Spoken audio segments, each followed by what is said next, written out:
Mapam masida huzika Manipur University ki gate mapa oirapna lairam liba lainga ki mari lainaba police personnel singna lakliba maya masiga ngahak ningai sangdanabagi mami ni phibam ni hojik uribasi aina sunga sai thamjaki ba mapam masidagi hairiba Kanchipur gi wigi Standard Robert High Secondary School si panglap laptre aduma pu mapam masida isda yamna thajadana yamna ba miyam ama lambi da thoktuna lairamba si police na su kari oirakadagi pamdaba thodok tholakadra haibagi wakhanda makha tana changdana nanabagi haijaraga su miyamna hojik tapna police ki athing ba du hojik nam khairaga changsilakli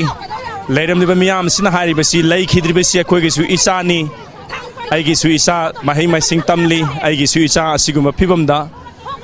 hostel lady haibana chingba pen da bai kholaw ga loirana mafam se lairam mi miyam sing asi hojik tapna school si tamna changsilakli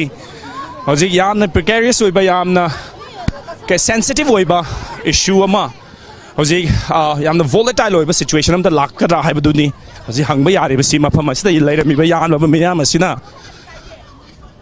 lakliba koigi masa purakliba miyam ga pullaga hojik koigi Manipur University gate mapas da police singgang ha nganingai sangdana bagi phibam ne koina uri basi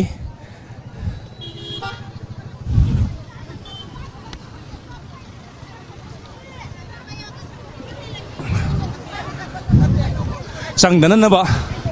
police singnadi makhatana lakliba khongna lakliba miyam asi makhatana mafam sidagi sangdana na ba yam kana mukna bagi phibam koina uba phangle miyam nadi akhoi gi isada kuchu khulai yaude mi hat patupa yaba dugumba khulai amata yaude changani haibagi mukna baduni hojikhoina uba phanglibasi pamdaba scene pamdaba thodok tholakadra haibasi ama chingna ningai oiba phibam amada hojik leiri Manipur University gate mapa chap chana koigi lambi gi nage ta leiramba miyam yamlaba miyam ama makhatana laikhidraba singma thawai sigi haksa akoigi laikhidraba koigi thawai yaodraba haksang asina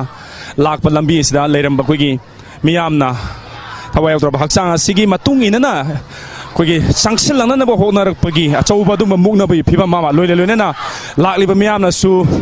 imai ben sina su chesina su akan ba kholaw ningam da bai kholaw lawrpagi dum ba khoina taba phangli